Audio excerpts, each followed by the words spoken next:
नमस्कार दोस्तों, कुछ समय पहले जब एमएसपी को लेकर किसान आंदोलन कर रहे थे, दिल्ली जाना चाहते थे, अपनी बात रखना चाहते थे, तब उन पर रबर की गोलियां चलवाई गई थीं, जिसमें कई किसान घायल हो गए थे। और अब जाकर हरियाणा की बीजेपी सरकार के पूर्व मंत्री अनिल विज ने स्वीकार कर लिया है कि किसानों पर गोलियां उन्होंने चलवाई थी। वो गृह मंत्री थे, इसलिए जिम्मेदारी भी उनकी थी। दोस्तों, हरियाणा में लोकसभा चुनाव सिर पर है, नेता प्रचार कर रहे हैं, लेकिन किसान आंदोलन के दौरान किसानों पर गोली चलाना अब भाजपा नेताओं को भारी पड़ रहा है। ये देखिए, पूर्व गृह मंत्री और छावनी से विधायक अनिल विज अंबाला छावनी विधानसभा के क्षेत्र पंजोखरा में पहुंचे हैं। यहाँ पर ये उन्हीं किसानों के घरों पर, उन्हीं के गांव में गए हैं जिनको गोली मारी गई थी, रबर की बुलेट से जिन पर हमला किया गया था। यहाँ पर किसानों ने उनको घेर लिया और मुर्दाबाद के नारे लगाना शुरू कर दिया। वो वोट जनता से मांग रहे थे, लेकिन जनता उनसे सवाल पूछ रही थी। जनता ने पूछा कि किसानों पर आपने गोलियां क्यों चलवाई, आंसू गैस के गोले क्यों चलाए और अब वोट किस हक से मांगने आए हैं आप।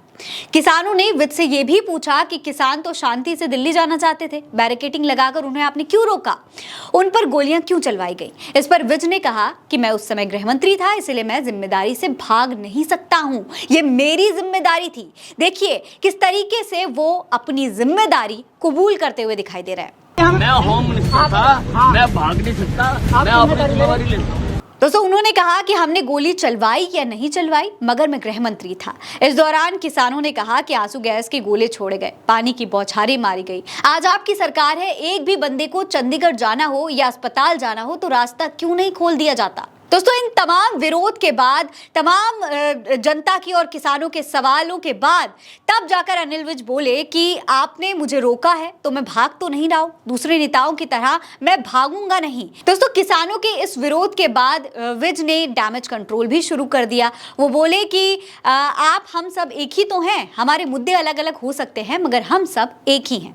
अब दोस्तों, विज के इस कबूलनामे के बाद लोग कह रहे हैं कि गोली का जवाब वोट से दिया जाएगा। ये देखिए, अशोक दनूदा इसे ट्वीट करते हुए लिख रहे हैं वीडियो को कि पूर्व गृह मंत्री अनिल विज मंत्री ने कैमरे के सामने कबूल किया कि हमने किसानों पर गोली चलवाई है, जिम्मेदारी ली कि मैंने गोली चलवाई, अब क्या करना है जनता फैसला खुद करे। किसान आईटी सेल नाम के एक पेज ने ट्वीट किया है वीडियो को और लिखा है कि बीजेपी एमएलए अनिल विज, पूर्व गृह मंत्री, हरियाणा सरकार ने कैमरे के सामने कबूल किया है कि हमने किसानों पर गोली चलवाई। अब हरियाणा के किसान भाइयों, गोली का जवाब आपको वोट से देना है 25 तारीख को। राहुल काजल ट्वीट करके लिखते हैं कि हरियाणा के पूर्व गृह मंत्री अनिल विज ने कबूला कि किसानों पर गोली उनकी सरकार ने चलाई है। इस कबूलनामे के बाद किसान विरोधी मोदी का चेहरा बेनकाब हो गया है। संदीप गुप्ता लिखते हैं कि हरियाणा के पूर्व गृह मंत्री और भाजपा के वरिष्ठ नेता अनिल विज ने कबूला कि उन्होंने किसानों पर गोली चलवाई थी। अब इसके बाद भाजपाइयों को चुल्लू भर पानी में डूब मरना चाहिए। दोस्तों सोचिए, अब भारतीय जनता पार्टी के नेता अपनी गलती कबूल कर रहे हैं। लोग कह रहे हैं कि किसानों के साथ जो अन्याय हुआ वो इसी सरकार ने किया है, उनका एक एक पाई का हिसाब जनता लेगी और सरकार को चुकाना भी होगा। अब किसानों ने ठान लिया है दोस्तों कि गोली का जवाब वोट से देना होगा। ऐसे में अब हरियाणा के चुनाव में कोई ना कोई बड़ा खेल जरूर हो सकता है। आपको क्या लगता है? अपनी राय हमें कमेंट सेक्शन में लिखकर जरूर बताइएगा। ये खबर आप उल्टा चश्मा यूसी पर देख रहे हैं। नमस्कार।